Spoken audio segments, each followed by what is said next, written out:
You guys remember when AOL had like little like quick search things? You could just put like Nickelodeon or whatever, or Nick, and then you could just go Nickelodeon, like it knew. Why don't we have that?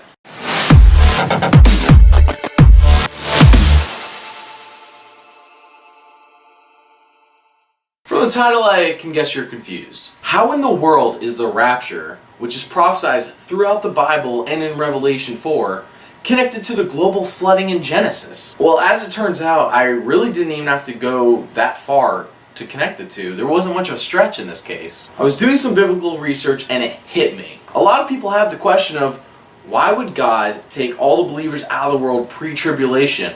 Wouldn't that just leave everyone else on earth lost? I mean, many claim that is unlike him. 7 years of tribulation and no believers here to help anybody out?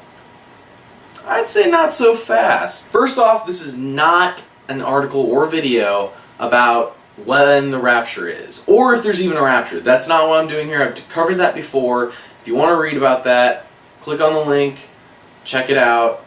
Just know that I am on the stance of that there is a rapture and it is going to happen pre-tribulation based off of my own research. But I highly encourage you to do your own research, because just trusting someone else's work shouldn't be the only thing you do. You should definitely do your own research. That actually kind of reminds me of Reading Rainbow, where LeVar Burton would be like, you don't have to take my word for it, and then he'd go off and do something casually like eat.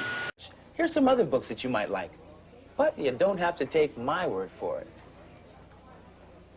Now, let's draw the obvious comparisons here. Alright, so for the tribulation, we've got 7 years of hell on earth. We have worldwide earthquakes, locusts, rivers and oceans turning into blood. I mean, it's going to be chaos and lots of people are going to die.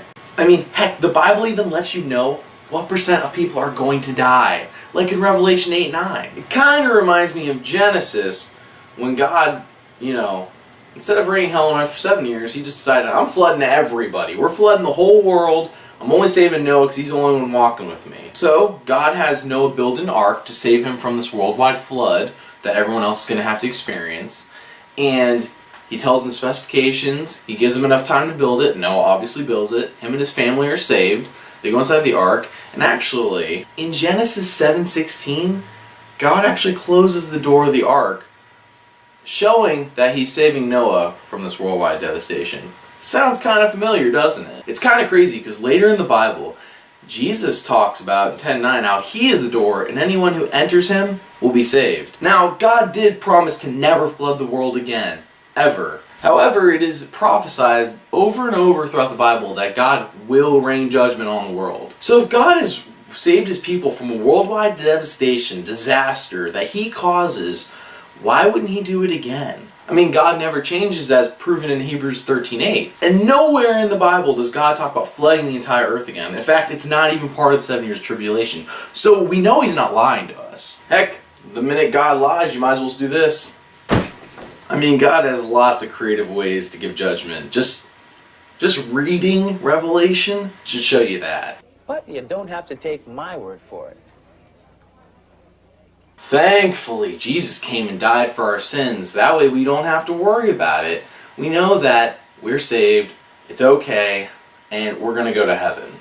And we don't have to worry about the tribulation. We'll be gone before that. To me, that's like a weight off my shoulders. Thankfully, we won't have to be here to experience the tribulation that God's going to put on the earth because they've rejected him.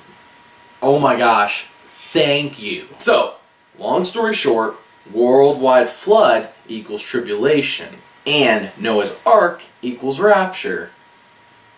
So, what do you guys think? Let me know in the comments. I know someone's going to be like, well, the rapture isn't real. It's not pre-tribulation. I'm not going to respond to you. That was a whole different piece. If you like this video, subscribe. If you want to check out more content like this, go to www.geeksundergrace.com. Heck, you don't even have to put the www. You can just put geeksundergrace.com. How easy is that?